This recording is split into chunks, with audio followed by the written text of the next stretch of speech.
Hi guys, welcome back to the last Vlogmas edition of the Hound Strings podcast. My name is Alex and today is Sunday, January 5th, 2020. How are you guys? How has the first, it hasn't even been a week of New Year yet, but how's it been going for you guys? So far, so good for me. As usual for this episode, I've got my cup of tea with me.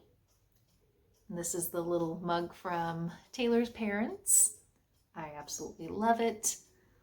I have a finished object. Well, kind of sort of. You'll see why in a little bit.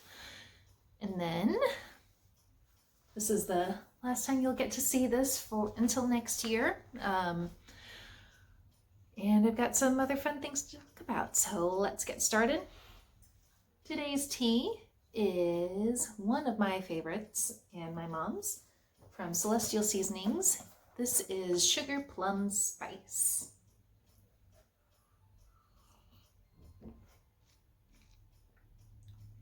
And this is a classic for the holidays because, of course, think of sugar plums, visions of sugar plums dancing in your head. And of course, there is the Sugar Plum Fairy from the Nutcracker. In fact, on the box has a bunch of little fairies dancing around on sugar-coated plums, which there's more to sugar plums than just sugar-coated plums, but I'll get into that a little bit later. But I had the foresight to, well, kind of sort of, but growing up, I really loved the original artwork on the Celestial Seasonings tea boxes, and I did save the artwork from the original. I think this really does a beautiful job of representing the Nutcracker as the ballet. So pretty. I love that one. But this one has hibiscus, chicory, chamomile, carob, cinnamon, ginger, and cardamom. It's just a good balance of tart, sweet, spice.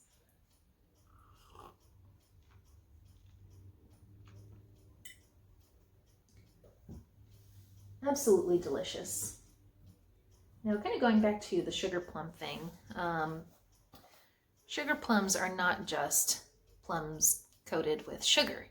And in fact, you wouldn't find plums this time of year except in today's modern market, where you can find pretty much everywhere, anything, any time of year, out of season, because it's grown on the opposite side of the equator.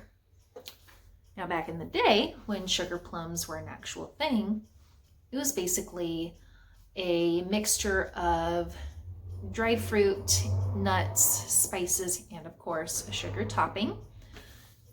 Basically, all those ingredients were ground up into and portioned into little balls and then rolled in sugar. And of course, again, this goes back to the whole fruit cake, spices, why we find all this stuff at this time of year, why it's traditional. It's because all that stuff was expensive, and fruit, especially dried fruit, symbolizes good fortune, fruitfulness. Ba-dum-bum. So that is, again, why we see a lot of that this time of year. And of course, Christmas is a special occasion.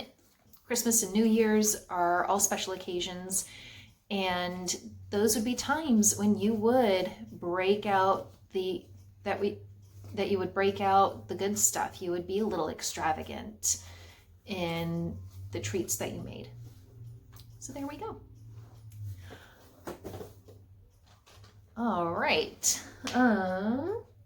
Let's see.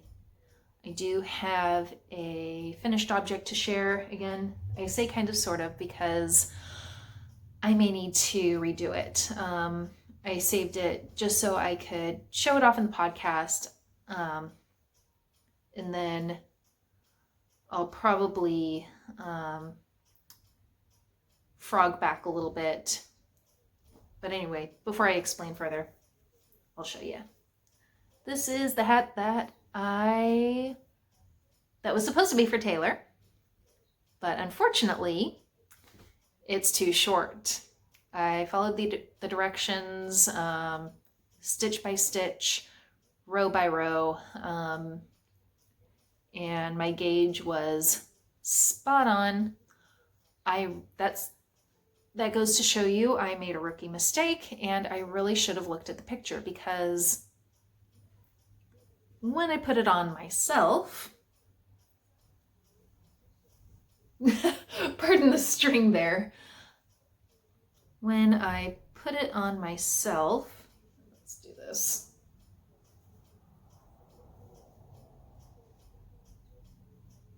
It barely covers my ears. And granted, it is a little loose in the crown. That's exactly what, for me, and that's exactly what I wanted, because again, this was going to be for Taylor, but it is too short. I have to keep adjusting it to get it to fit. So I texted Jesse last night, Army Wife Knitting Life, aka Two Sticks and Strings podcast. And I asked her, do you think I asked her if I should just keep this one as a finished object and make a new one, because I used less than half of what I needed for this, and I bought two skein, or I used less than half of what I had. I bought 2 skeins of yarn, and so I still have a pretty good sized chunk of leftovers from this first skein, and I have the whole second skein to use. Just suggested that I just frog back and do it again. I don't know, after trying it on myself, I'm not really sure what I want to do. I think I will take her advice and frog 2 before the crown decreases. That way I can just finish this up, and with the rest I'll make another hat for myself or for someone else. So there you have it. Almost finished object.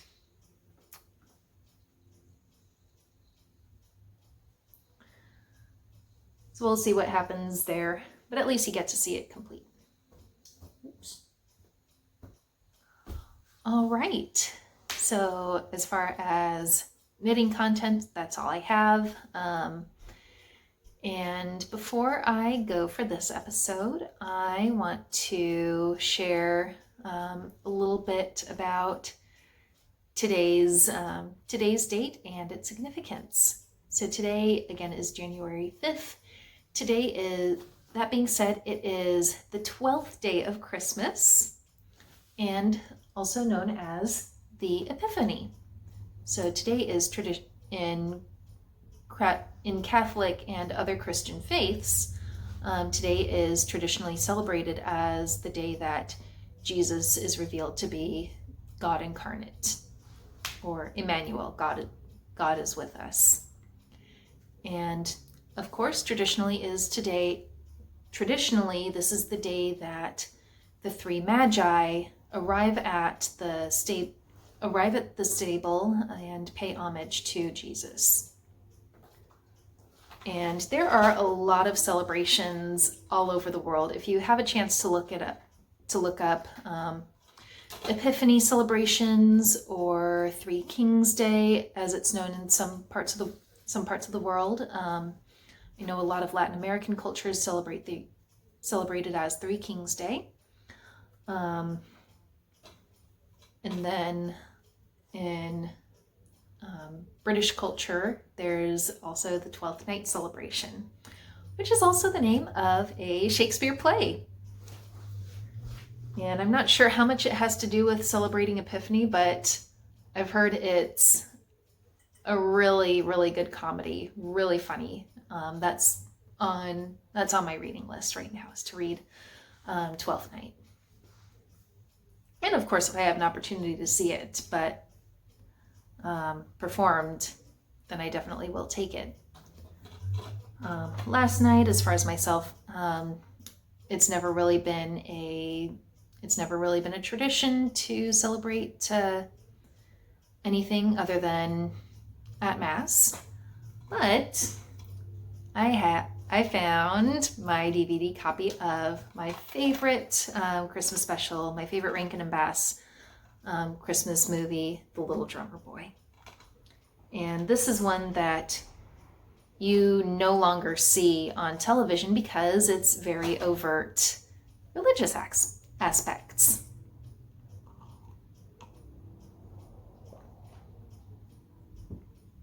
So that was a lot of fun to watch, kind of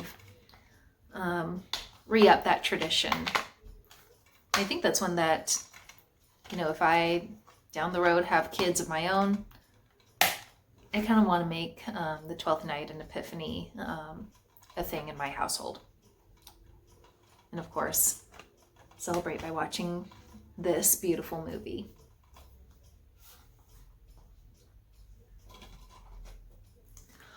Alrighty, that is all I have. Even though in my heart and in the church there's still another week of Christmas. But as far as the podcast, this will be the last of the Vlogmas episodes. And I know some of you are probably thinking, thank goodness, Christmas is over. To me, it's not. So, to me, I still have another week, but this is the last of Vlogmas for this podcast. And that being said, I'm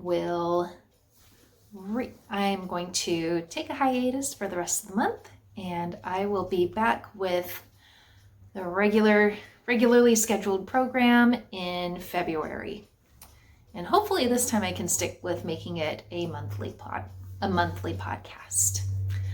Until then, take care, Happy New Year, and for the last time, Merry Christmas. And I will see you guys later. Bye.